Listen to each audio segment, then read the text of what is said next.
Quero trazer a minha saudação a todos na graça e na paz do Senhor Jesus Cristo. Amém, irmãos? É uma alegria estarmos começando a nossa semana mais uma vez na presença de Deus.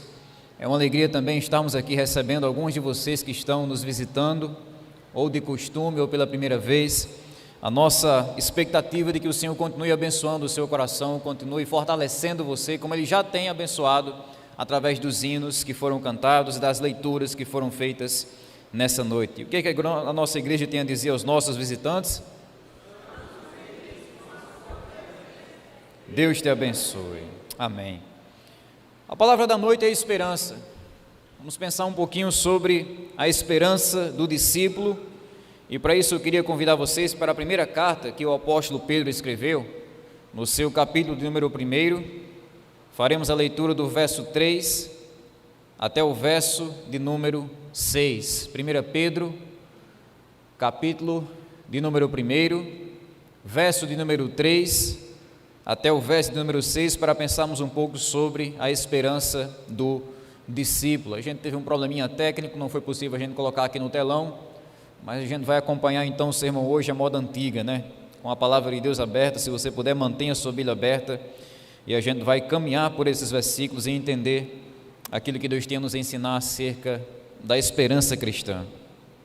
1 Pedro, capítulo 1, do versículo 3 ao versículo 6, diz assim a palavra do Senhor: Bendito seja o Deus e Pai de nosso Senhor Jesus Cristo, que segundo a sua grande misericórdia, nos regenerou para uma viva esperança, mediante a ressurreição de Jesus Cristo dentre os mortos, para uma herança que não pode ser destruída, que não fica manchada, que não murcha e que está reservada nos céus para vocês, que são guardados pelo poder de Deus mediante a fé, para a salvação preparada para ser revelada no último tempo. Nisso vocês exultam, embora no presente, por breve tempo, se necessário, sejam contristados ou entristecidos por várias provações. Que Deus aplique no nosso coração a sua santa palavra. Fernando, dê só uma baixadinha na geral do microfone, está dando microfonia. Vamos então pensar sobre isso, a esperança do discípulo. Quando nós falamos sobre esperança, nós estamos falando sobre algo que todos nós precisamos ter na nossa vida. Não é uma virtude, não é um sentimento opcional, secundário e dispensável na vida do ser humano. Pelo contrário, a esperança, ela é extremamente essencial na vida de qualquer pessoa. Isso porque a esperança se trata da nossa motivação de viver. Nós podemos dizer que se o nosso coração, ele é um motor, a esperança são as engrenagens que esse motor usa para se mover. São as engrenagens que esse motor usa para funcionar. A esperança é aquilo que, por mais que você não se lembre, mas é aquilo que faz você acordar todas as manhãs, levantar da sua cama e encarar a vida com toda a sua imprevisibilidade. A esperança é aquela confiança pessoal que temos em nosso coração, que se torna parte da nossa razão de viver. E é por isso que nessa noite nós vamos pensar sobre esse sentimento, essa confiança tão essencial para as nossas vidas, que é a esperança. E nós fazemos isso porque temos a consciência de que hoje nós vivemos em um mundo que vive uma crise de desesperança. Por um lado, por exemplo, nós temos aquelas pessoas que não têm mais esperança nessa vida. São aquelas pessoas que não conseguem mais enxergar a razão da sua vida nesse mundo. São aquelas pessoas que não conseguem mais enxergar um porquê para aquilo que elas devem fazer. E por causa disso, o desespero acaba invadindo o coração dessas pessoas, impossibilitando elas de fazerem as coisas mais básicas da vida. São pessoas que perderam de tal modo a esperança, que elas não conseguem mais sair de casa, elas não conseguem mais estudar, elas não conseguem mais trabalhar, elas não conseguem mais passear ou se divertir porque estão desiludidas com a própria vida. Por outro lado, nós temos um grupo de pessoas em nosso mundo que, apesar de conseguirem viver muito bem nessa vida, elas perderam a esperança com relação à eternidade. Então são pessoas que conseguem tocar a vida, são pessoas que conseguem trabalhar, pessoas que conseguem viver, pessoas que conseguem sair de casa, pessoas que conseguem empreender, pessoas que conseguem estudar, conseguem viajar, conseguem passear, conseguem se divertir, mas elas fazem tudo isso ao mesmo tempo em que não conseguem saber o que vai acontecer com elas depois da morte. Elas fazem tudo isso, vivem toda a vida delas nesse mundo sem saber o que vai acontecer com elas no mundo por vir. São pessoas que olham para um futuro eterno que é completamente enigmático, completamente desconhecido. E é assim que, de um lado ou de outro, de uma maneira menos grave ou mais grave, nós vivemos em um mundo que está perdendo cada vez mais a esperança no seu coração. E é por isso que nessa noite nós vamos parar um pouquinho para pensar sobre esse assunto tão fundamental para a nossa vida. E nós faremos isso, claro, com base nas palavras que o apóstolo Pedro escreveu aqui na carta que assim leva o seu nome. Como vocês observaram aqui na leitura bíblica, o apóstolo Pedro começa a sua carta incentivando, convidando e encorajando aqueles crentes a adorarem a Deus. Ele desafia o coração dos seus leitores para que eles possam adorar o Senhor, e a motivação que ele vai apresentar aqui, para que nós como igreja, como crentes, venhamos adorar a Deus, é por causa da esperança que temos em nosso coração. A esperança cristã que veio habitar dentro de nós. E falando sobre essa esperança, o apóstolo Pedro aqui vai destacar 3 verdades sobre a esperança do discípulo, a esperança do cristão. Ele diz que é uma esperança que transforma o nosso passado, ele diz que é uma esperança que garante o nosso futuro, ele diz também que é uma esperança que alegra o nosso presente. É com essas 3 verdades, então, que nós iremos entender como a esperança, ela abarca o todo da nossa história. Como a esperança, ela influencia positivamente a vida do discípulo, desde o início até o fim da sua história. Então, em primeiro lugar, no verso 3, o apóstolo Pedro vai mostrar que a esperança cristã é a esperança que transforma o nosso passado. É uma esperança que nos adota, que nos inclui na família de Deus. É uma esperança que no passado resultou na nossa adoção. Ele diz: bendito seja o Deus e Pai de nosso Senhor Jesus Cristo. A palavra bendito aqui significa digno de louvor. Significa que Deus é um ser que deve ser exaltado. Significa que nós devemos elogiar a Deus, falar bem de Deus, adorar a Deus, glorificar a Deus. E qual é a razão que temos para fazer isso? É simples. Pedro diz: nós devemos bendizer a Ele, primeiro porque Ele é Deus. Porque Ele é Deus. Bendito seja o nosso Deus, ou seja, Ele é o ser supremo, Ele é o Criador. Deus não precisa fazer alguma coisa para a gente adorar Ele. O simples fato dEle ser Deus, dEle ser o Criador, já é suficiente. Bendito seja Ele, porque Ele é o ser supremo, porque Ele é o Criador, porque Ele é o sustentador, porque Ele é o dono de tudo. Mas devemos adorar a Deus, como Pedro diz aqui também, porque Ele também é o Pai de Jesus. Bendito seja o Deus e Pai de nosso Senhor Jesus Cristo. Antigamente, no Antigo Testamento, a literatura veterotestamentária falava sobre o Deus que é o Deus de Jacó, o Deus de Abraão, de Isaac e de Jacó. Mas agora Pedro meio que vai reformular essa afirmação, essa bênção, para dizer que agora, na nova aliança, Deus Ele é principalmente o Deus e Pai do Senhor Jesus Cristo. O Deus que se revelou no Antigo Testamento como Deus de Abraão, Deus de Isaac, o Deus de Jacó, agora se revela como Deus e Pai de Jesus Cristo. E por que isso é bom para nós? Porque se nós recebemos Jesus em nossa vida, automaticamente Deus também se torna o nosso Pai. Se nós recebemos Cristo como nosso Salvador pessoal, automaticamente nós recebemos o privilégio de chamar a Deus de Pai. O privilégio de sermos adotados nessa família de Deus aqui na terra. A Bíblia ensina que antes da gente se encontrar com Jesus, nós éramos, como Efésios 2 diz, filhos da ira de Deus. Nós éramos, como o Senhor Jesus Cristo vai dizer, salvo engano em João 8, nós éramos filhos do diabo. Mas agora, em Cristo, por meio de Cristo, da sua vida, morte e ressurreição, nós recebemos o privilégio de ter Jesus como nosso irmão e ter Deus como nosso Pai. Recebemos o privilégio de sermos adotados na família de Deus, se cumprindo assim as palavras que o Senhor Jesus Cristo disse em João capítulo 20, verso 27, onde Ele diz: eu subo para o meu Pai e o Pai de vocês, eu subo para o meu Deus e o Deus de vocês. Essa é a motivação que nós temos em nosso coração, diga-se de passagem, suficiente para que possamos adorar, bendizer e glorificar a Deus em toda a eternidade, porque Ele nos adotou na sua família, porque Ele nos acolheu nessa família celestial. Mas não apenas isso. Outra coisa que aconteceu em nosso passado por causa da esperança do Evangelho, que Pedro vai destacar aqui, não é apenas a adoção, mas também a regeneração. Ele diz: bendito seja o Deus que segundo a sua grande misericórdia nos regenerou para uma esperança viva. Regenerou. Sem dúvidas, isso aqui não é uma palavra que nós costumamos usar no nosso dia a dia, não faz parte do nosso vocabulário comum. Acho que uma pessoa que nunca entrou em contato com essa palavra acharia que era o nome de remédio, né? Regeneração. Mas em termos bíblicos, a regeneração se trata da mudança interior que o Espírito Santo faz no coração do salvo. A mudança radical que o Espírito Santo faz no coração do crente. Quando você vê, por exemplo, uma pessoa que vivia nas drogas, presas nos vícios, ela começa a frequentar a igreja, ela começa a viver de uma forma totalmente diferente, limpa, sem vícios, o que aconteceu com essa pessoa é o processo espiritual que nós chamamos de regeneração. Fulano de tal não podia abrir a boca que contava 10 mentiras, mas agora ele é um homem, ele é uma mulher que só fala a verdade. Regeneração. Beltrano de tal vivia com raiva, vivia sem domínio próprio, mas agora ele é uma pessoa controlada, moderada e sensata. Que mudança foi essa? Regeneração. Aquilo que a gente vê aqui fora é essa mudança que o Espírito Santo faz aqui dentro, é essa cirurgia que o Espírito Santo faz na vida de alguém, que traz novas vontades, novos desejos, uma nova disposição, um novo objetivo de vida e, principalmente, um novo relacionamento com Deus.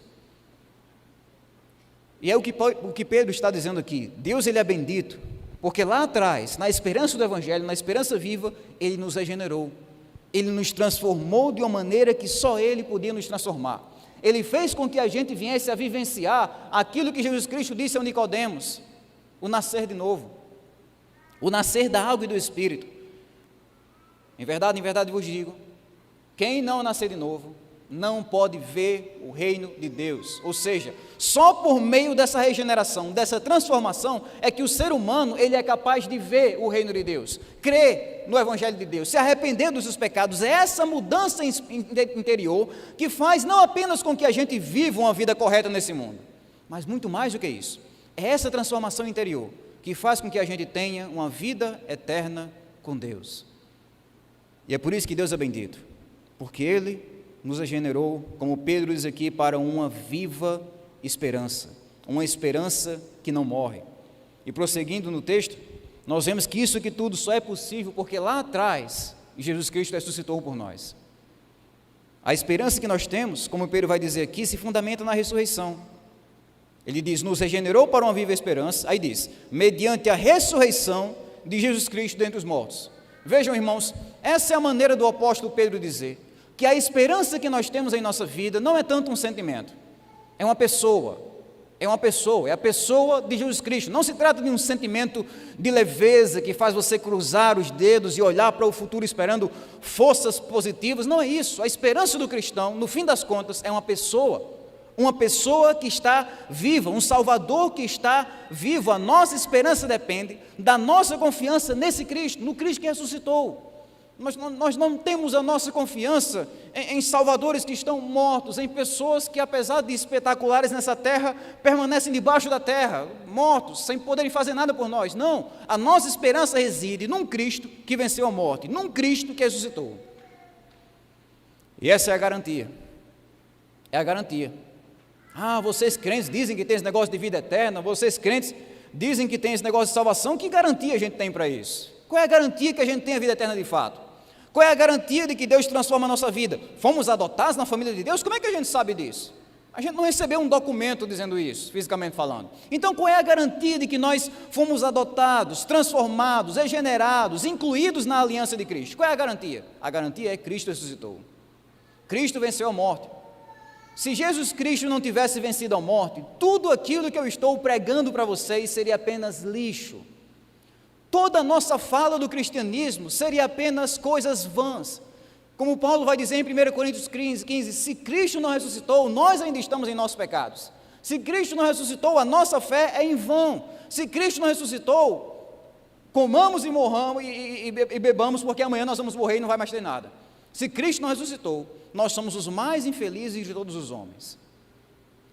Mas, irmãos, uma vez que nós sabemos, como Pedro diz aqui, que a ressurreição de Cristo é uma realidade, então todas as promessas do Evangelho se concretizam em nossas vidas. Todas as promessas de perdão, adoção, justificação, transformação, de Deus nos usar, de Deus habitar dentro de nós, de Ele nos levar para a eternidade com Ele, tudo isso é uma realidade, porque Cristo venceu a morte, porque Cristo ressuscitou. Como está escrito em João capítulo 14, verso 19, Jesus disse: porque eu vivo, vocês viverão. Porque eu vivo, vocês também viverão. E foi dessa forma que a esperança do Evangelho nos abençoou lá atrás, com a esperança viva que se fundamenta no Salvador que está vivo. E é claro que isso não aconteceu por causa do nosso merecimento, porque a gente fez por merecer. Pelo contrário, o apóstolo Pedro vai dizer que tudo isso, a regeneração, a adoção, a ressurreição de Cristo, aconteceu segundo a sua grande misericórdia. Ou seja, todos os benefícios que recebemos do Evangelho, toda a nossa salvação está fundamentada unicamente na misericórdia de Deus. Está fundamentada nessa disposição compassiva, cheia de compaixão, que Deus tem de abençoar pessoas indignas. A disposição que Deus tem de restaurar pecadores que estão no mundo, que estão presos em seus pecados. É isso que ele vai dizer: nós somos grandemente abençoados. Mas ele diz: mas isso tudo foi por causa da sua grande misericórdia. Não é porque as nossas virtudes são grandes, não é porque as nossas qualidades são grandes. Pelo contrário, Deus nos abençoou apesar das nossas falhas, apesar dos nossos erros, apesar dos nossos defeitos. Os irmãos devem lembrar que, ao escrever sobre essa misericórdia de Deus, muito provavelmente o apóstolo Pedro tem em mente aquilo que aconteceu na vida dele. Pedro foi um alvo dessa misericórdia de Deus. Pedro foi o cara que passou um tempo considerável com o Senhor Jesus Cristo, e no momento mais crítico da vida de Jesus, ao cantar do galo, Pedro negou. Pedro disse que não conhecia Jesus. Pedro caiu, e caiu de uma maneira feia. Mas ao cair de uma maneira feia, Pedro foi restaurado, Pedro foi levantado, Pedro bateu a poeira e continuou caminhando, porque Deus é um Deus que teve misericórdia dele. Porque Deus é um Deus que tem misericórdia dos seus filhos. Deus é um Deus que se agrada em restaurar pecadores que estão quebrados e trazer a esses pecadores uma esperança que é viva. Então, eu especulo que quando Pedro colocou essas palavras aqui, segundo a sua grande misericórdia, um dos pensamentos que deve ter dado um flash na mente dele foi essa misericórdia que ele recebeu lá atrás, a misericórdia de Cristo que ele experimentou em primeira mão, o Deus de grande misericórdia que nos restaura, que nos leva para uma viva esperança. Meus irmãos, essa é a esperança que temos como cristão. Quando olhamos no retrovisor da nossa vida, quando olhamos lá para trás, nós entendemos esse Cristo que morreu por nós para nos trazer uma viva esperança. Esse Cristo que ressuscitou por nós para nos dar uma esperança imortal. Todas as outras esperanças da vida são mortais. Todas as outras esperanças que temos em nosso coração são sujeitas a mortes, são frágeis, são limitadas, não importa quais sejam, mais cedo ou mais tarde, essas esperanças acabam. Então a esperança pessoal que você tem de viver muito, de viver muitos anos, um dia vai acabar com a morte. A esperança profissional que você tem de passar num concurso, ou ter um sucesso empresarial, ou ter o seu trabalho, um dia vai acabar com a morte. A esperança familiar que você tem de criar seus filhos, ver seus netos, talvez seus bisnetos, um dia vai acabar também com a morte. A esperança material que você tem de conseguir suas coisas, comprar sua casa, comprar seu carro, quem sabe até construir uma chácara para você e sua família, essa esperança um dia também vai acabar. Todas as outras esperanças que temos nesse mundo são mortais, elas acabam com a morte, elas não conseguem durar um segundo sequer, depois que a nossa vida vai pelo ralo da eternidade. Mas a esperança que nós temos em Cristo, como Pedro diz aqui, ela é diferente porque é viva, é diferente porque é a única esperança que nos acompanha tanto aqui nesse mundo como também no próximo mundo. É diferente porque é a única esperança que vai fazer você se alegrar hoje e daqui a 1 milhão de anos, essa esperança vai estar continuando a alegrar o seu coração. Uma esperança viva, uma esperança imortal, uma esperança no Evangelho que, ao adotar, transformar, restaurar você pela misericórdia de Deus, ela envolve você num relacionamento perfeito e eterno com Deus. Uma esperança viva, uma esperança que ninguém pode matar. Foi assim que o Evangelho e a esperança desse Evangelho transformou o nosso passado. Mas prosseguindo aqui no texto, nós vemos que essa esperança do Evangelho, ela não está apenas lá atrás, ela está lá na frente.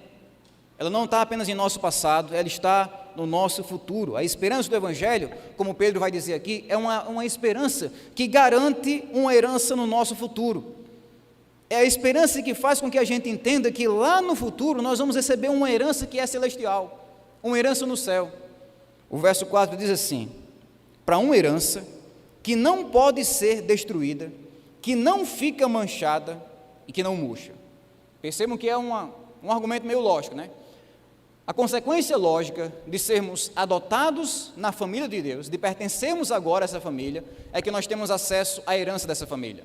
Nós temos acesso ao galardão, nós temos acesso à recompensa que era devida a essa família. É assim que Pedro está mostrando para nós que essa herança celestial agora é possessão nossa, é direito nosso, é promessa para nós. Essa herança que envolve tudo aquilo que o crente vai ser na eternidade, essa herança que envolve tudo aquilo que o crente vai ter também na eternidade, o seu galardão, a sua recompensa, é o que vai fazer parte da nossa eternidade. O novo corpo perfeito que nós vamos ter lá, não sujeito à doença, à fome, à depressão, à tristeza, à morte ou a qualquer tipo de luto, um corpo perfeito, não sujeito mais ao pecado. Um novo relacionamento com Deus, um relacionamento completamente perfeito, é o galardão que nós vamos receber lá. É bem verdade que a Bíblia não traz muitos detalhes sobre o que de fato é esse galardão. É uma surpresa que Deus está guardando para a eternidade, mas Pedro traz aqui algumas pistas do que esse galardão é, do que essa herança é, do que é essa recompensa. Pedro diz, por exemplo, que essa recompensa é indestrutível. Indestrutível. Ela não sofre corrosão, não sofre com rachaduras, não sofre decomposição, ela não se estraga. Pedro diz também aqui no texto que essa herança é imaculada, ou seja, ela é pura.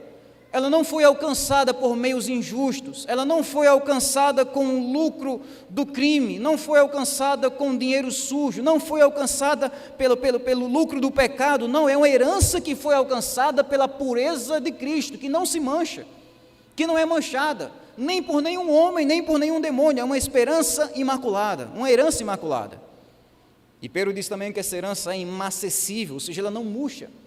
Ela não desvaloriza, ela não perde o seu valor, ela não perde a sua glória, ela não perde a sua beleza. Se trata de você chegar no céu e receber uma coisa tão preciosa lá no primeiro dia, que daqui a 1 trilhão de anos você olha para aquilo e aquilo continua lindo. Você sabe que aqui na terra, quando a gente consegue alguma coisa que a gente queria, no primeiro dia aquela felicidade só, né? Rapaz, que alegria.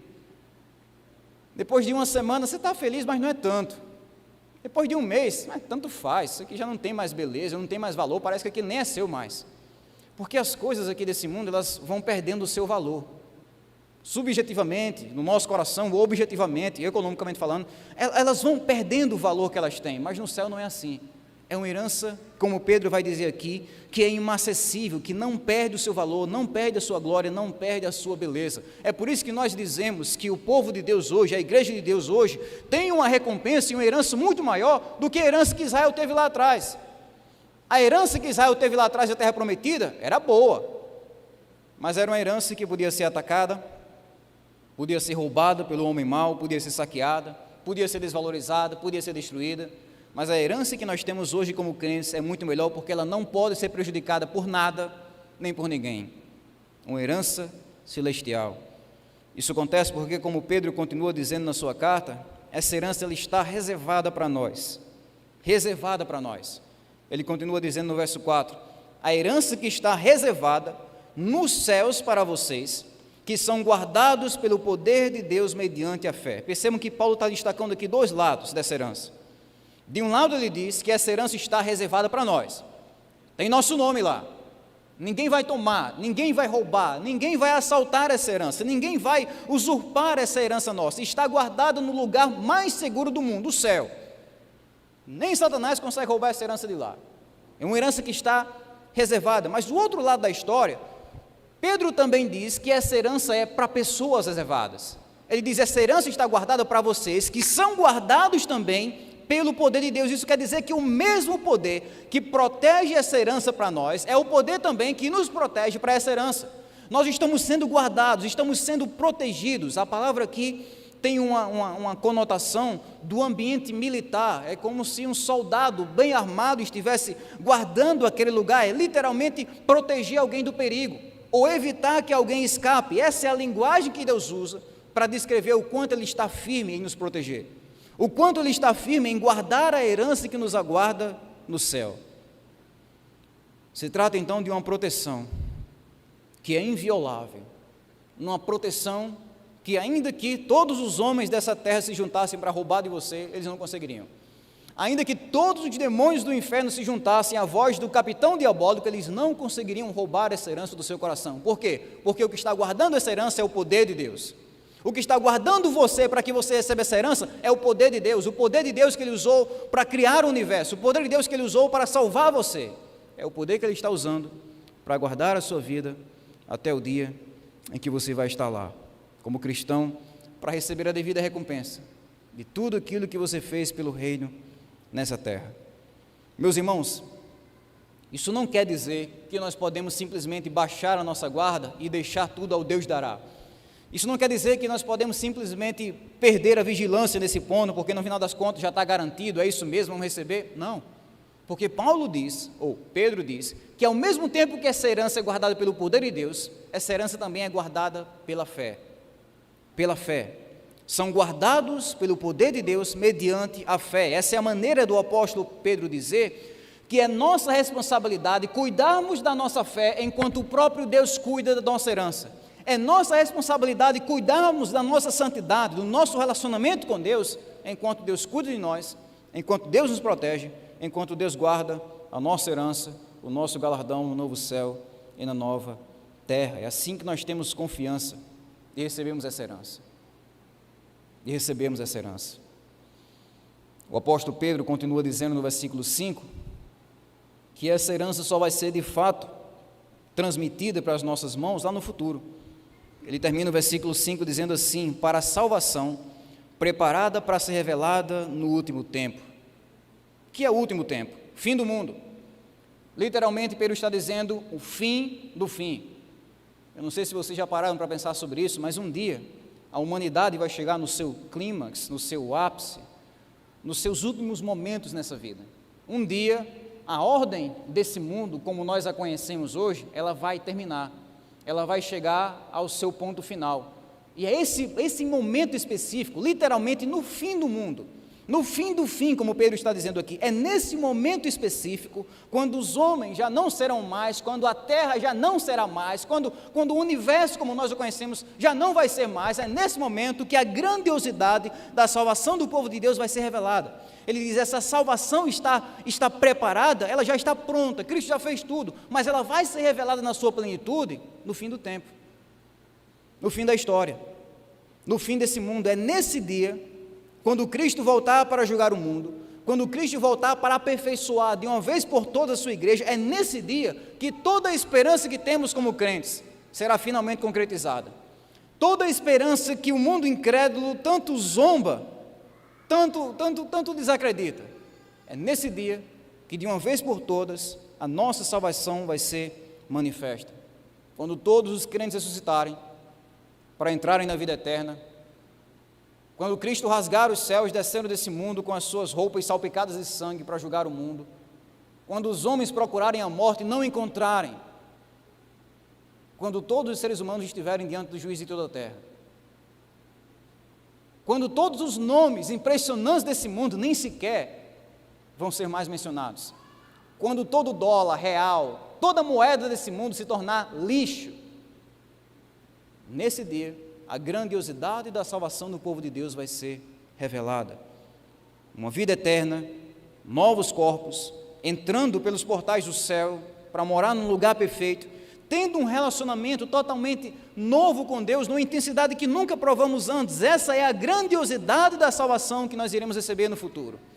A herança que Deus vai colocar em nossas mãos. E isso tudo mostra para nós, irmãos, que a herança com Deus, ou a herança de Deus, ela é melhor. Ela é melhor porque ela dura mais. Ela dura mais, ela é eterna, ela não se destrói. Nós vivemos em um mundo onde as pessoas brigam, onde as pessoas traem, onde as pessoas chegam a matar, tudo isso em busca de herança.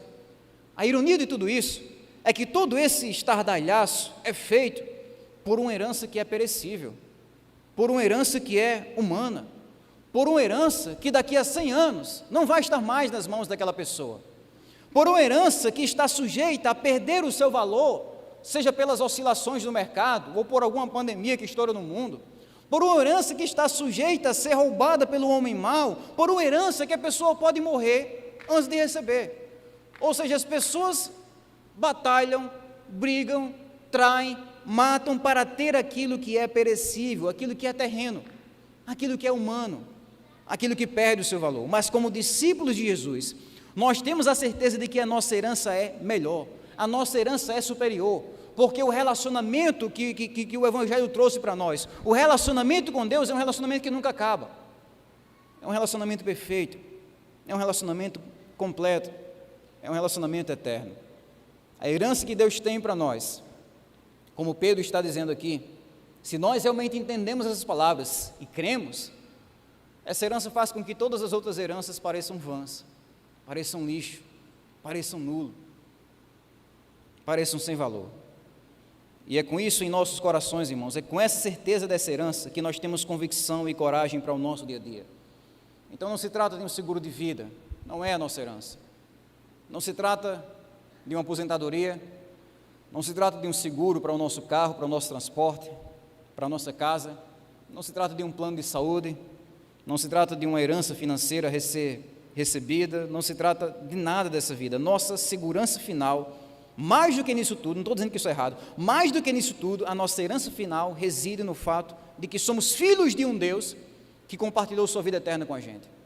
A vida eterna estava com o Pai, como João diz em sua carta, e Ele compartilhou essa vida conosco. Essa é a nossa herança.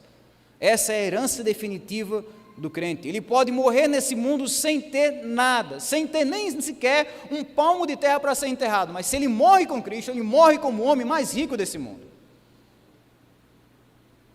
Ele morre como o homem mais abastado do universo, porque é alguém que vai estar com Deus na eternidade, é alguém que vai estar com Deus no futuro, no além.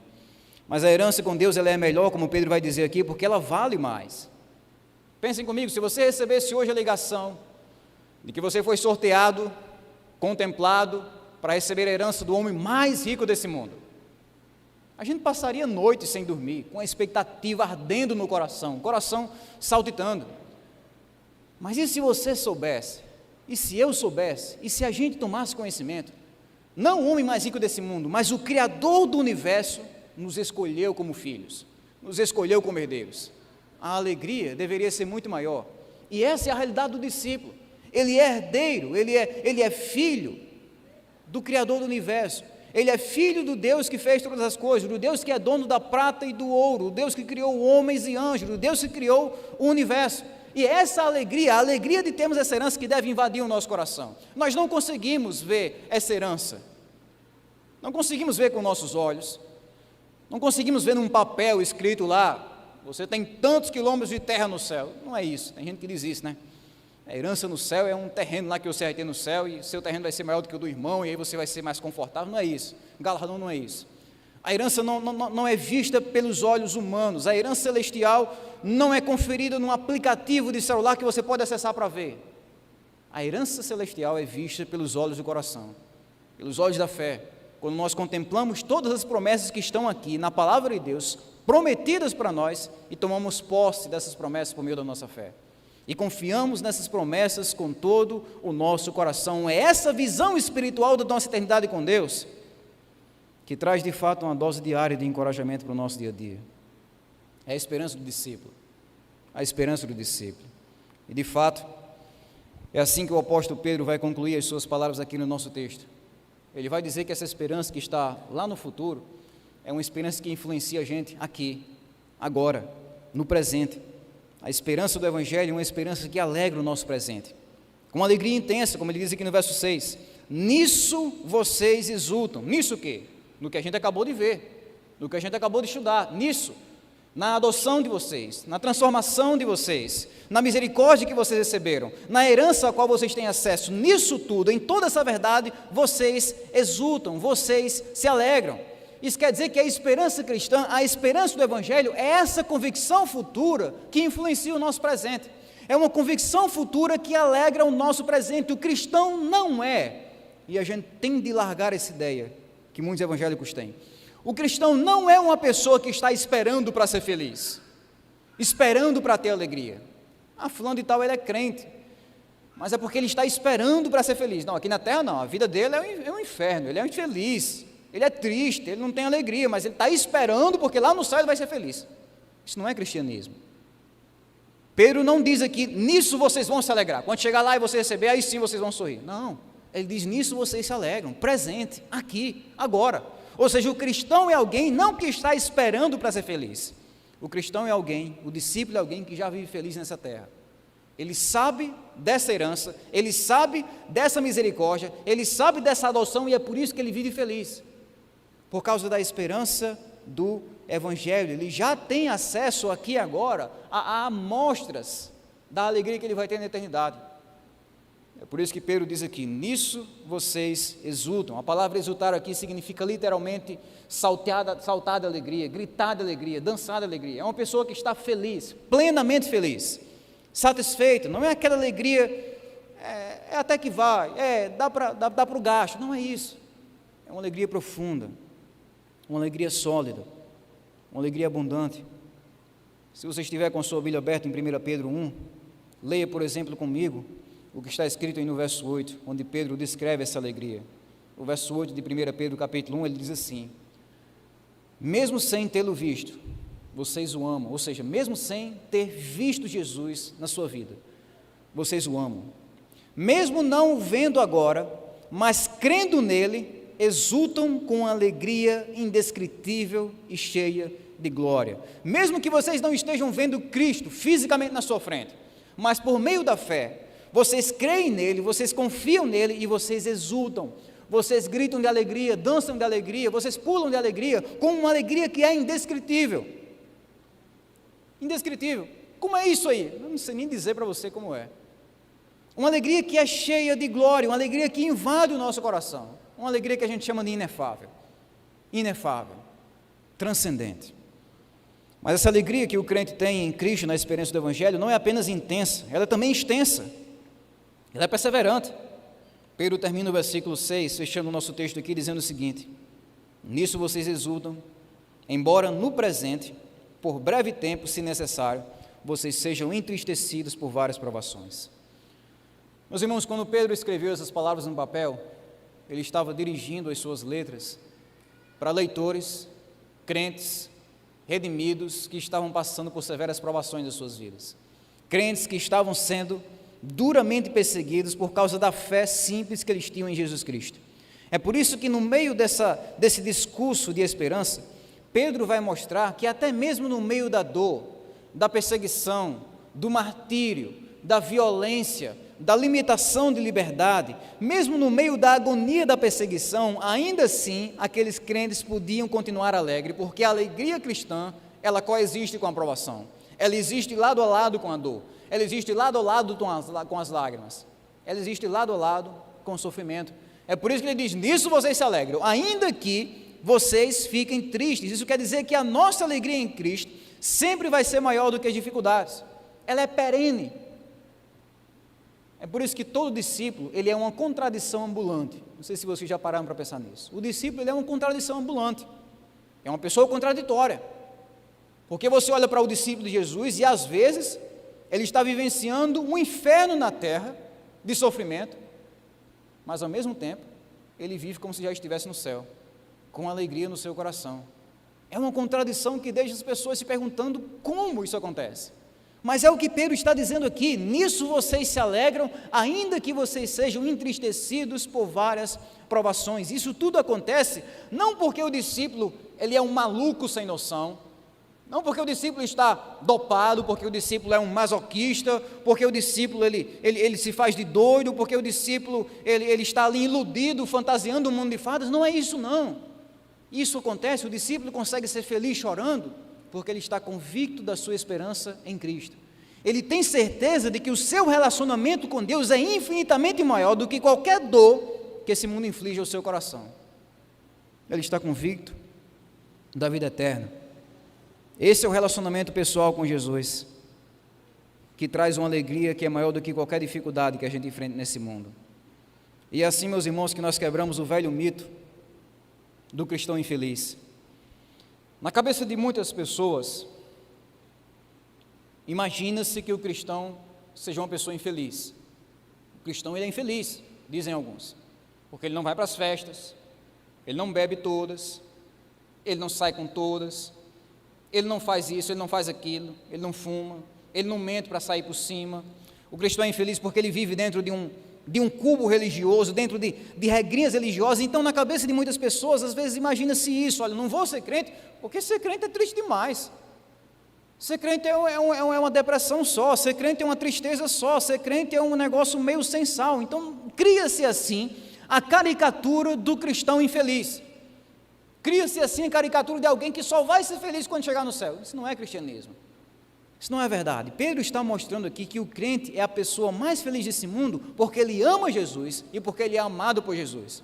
O crente é a pessoa mais feliz desse mundo porque ele faz parte da família de Deus. Ele foi transformado da sua velha maneira de viver. Ele é a pessoa mais feliz desse mundo porque a sua alegria não depende de uma situação, não depende de uma festa, não depende de uma bebida, não depende de um namoro ou de um relacionamento, não depende de algo que ele possa ter ou algum status social que ele possa alcançar. A sua alegria depende, no fim das contas, nisso. Eu amo a Deus e sou amado por Deus. Isso é suficiente. O Deus de todo o universo se agradou em me salvar, me regenerar, me receber em sua família e me dar direito numa herança. Isso é suficiente. É assim que a esperança do Evangelho, de fato, toma conta do nosso coração, trazendo alegria.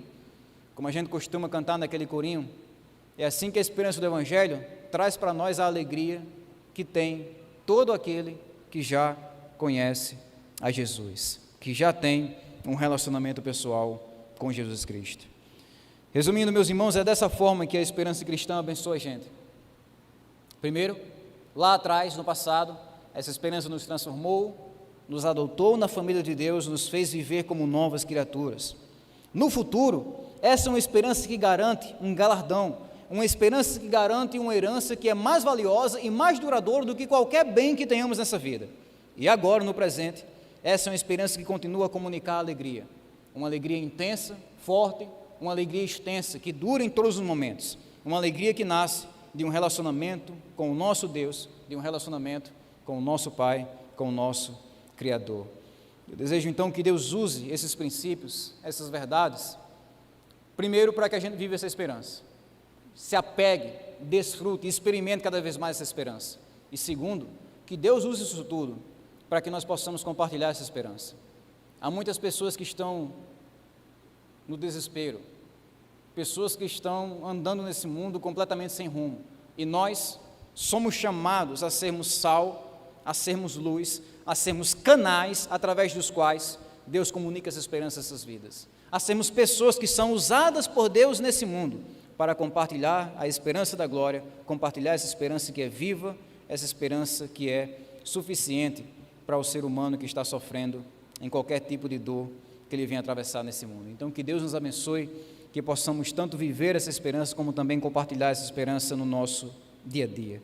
Se você está aqui nessa noite, ouvindo esse Evangelho, e deseja receber essa esperança, você pode fazer isso. Como é que a gente tem acesso a isso tudo? Como é que a gente experimenta essa esperança? Jesus disse: arrependa-se e creia no Evangelho. Quando você se arrepende dos seus pecados, dá as costas para os seus erros, se afasta do que lhe afasta de Deus, quando você também crê no Evangelho, confia em Jesus Cristo, é dessa forma que você vai conseguir abraçar essa esperança. É com o braço do arrependimento, é com o braço na fé, que nós podemos de fato abraçar essa esperança que é viva. Então nós convidamos você, faça isso, se arrependa dos seus pecados, crê em Jesus, receba Jesus. Se quiser fazer isso agora, levante nas suas mãos, venha aqui na frente, nós vamos orar pela sua vida. Se quiser fazer isso depois, procure um irmão depois do culto, mas faça isso. Se arrependa, creia no Evangelho, é assim que de fato você vai poder abraçar toda essa esperança, toda essa herança que Deus nos promete por meio da sua palavra.